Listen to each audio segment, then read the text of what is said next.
Ndipo Musa na Haruni wakaanguka kifudifudi mbele ya mkutano wa kusanyiko la wana wa Israeli. Biblia inasema Musa, Haruni, Yoshua na Kalebu wakaanza kuwaambia upya wana wa Israeli wanaoongozwa na hisia baada ya Roho. Anawaambia nchi ni njema mno na ni ajabu, na anawaambia ikiwa Bwana anatufurahia atatuingiza katika nchi hii, atupe iwe ya kwetu. Bwana Yesu asifiwe. Haleluya. Ni nchi yenye wingi wa maziwa na asali. Jitahidini msimwasi Bwana, wala msiwaogope wale wenyeji wa nchi, maana wao ni chakula kwetu. Wewe unachotakiwa ni kuendelea kuamka. Kwenye mkesha tulijifunza maneno haya machache kama mtumishi wa Mungu alivyoagizwa kwa.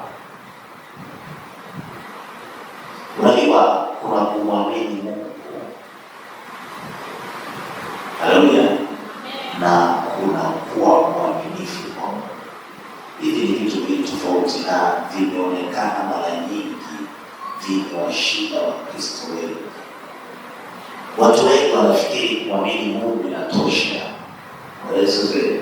Biblia inazungumza katika Yakobo ile 2 mstari wa 19, anasema wewe waamini ya kuwa Mungu ni mmoja, vyema, lakini mashetani wanaamini na kutetemeka. Sasa hapa ni nani zaidi? Kama kuamini unatosha, basi ninaamini ya kwamba shetani angekuwa kwenye kuamini tu habari ya Mungu, shetani angekuwa na haki. Lakini kinachohitajika kwa Mungu ni zaidi ya imani yako kwa Mungu. Kinachohitajika kwa Mungu ni uaminifu katika kile ulichokiamini. Wana wa Israeli walikuwa wamemwamini Mungu na Musa, lakini hawakuwa waaminifu kwa Mungu wala kwa Musa. Kwa sababu gani? Hawakuweza kudumu katika ile imani. Bwana Yesu asifiwe. Wakristo wengi leo wanamwamini Mungu. Makanisa yote, idadi ya Wakristo duniani ni nyingi, wote wanamwamini Mungu ni mmoja, wanaamini Yesu Kristo mwana pekee wa Mungu aliyekufa akafufuka na siku ya tatu, akateswa, akafufuka, amepaa mbinguni. Bwana wangu akaanza kukwambia, wasema Bwana akishuka sasa hivi. Tatizo sio kuamini, tatizo je, ni mwaminifu? Kuamini ni jambo la ndani. Bwana Yesu asifiwe. Haleluya. Ambalo liko, yani unaamini wakati mwingine hata kitu ambacho hujakiona wala kukitarajia. Haleluya. Bwana Yesu asifiwe. Unaamini, hauna mashaka. Lakini uaminifu ni kitendo cha kuendelea kudumu katika imani. Haijalishi mazingira yatabadilika, mvua inyeshe, jua litoke. Bwana Yesu asifiwe.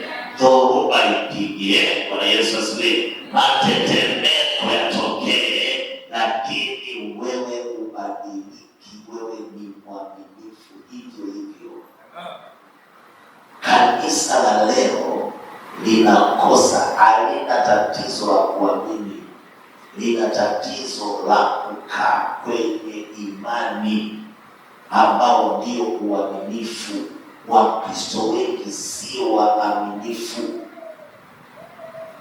na wanapotokea wamepata shida, wanajitafutia njia vimichepuko. Yesu asifiwe. Sasa Mungu Bwana si mwenye neema, anasamehe. Ukifanya hivi sitasamehe, basi nitatubu. Mchepuko, umeshindwa kukaa kwenye uaminifu, umeamua kujitengenezea njia zako mwenyewe, umerudi duniani. Bwana Yesu asifiwe. Bwana Yesu asifiwe. Kwa hiyo ninachojaribu kusema, tunachokiona kwa wana wa Israeli au kanisa la kwanza, walishindwa kutembea na Mungu chini ya kiongozi Musa kwa uaminifu.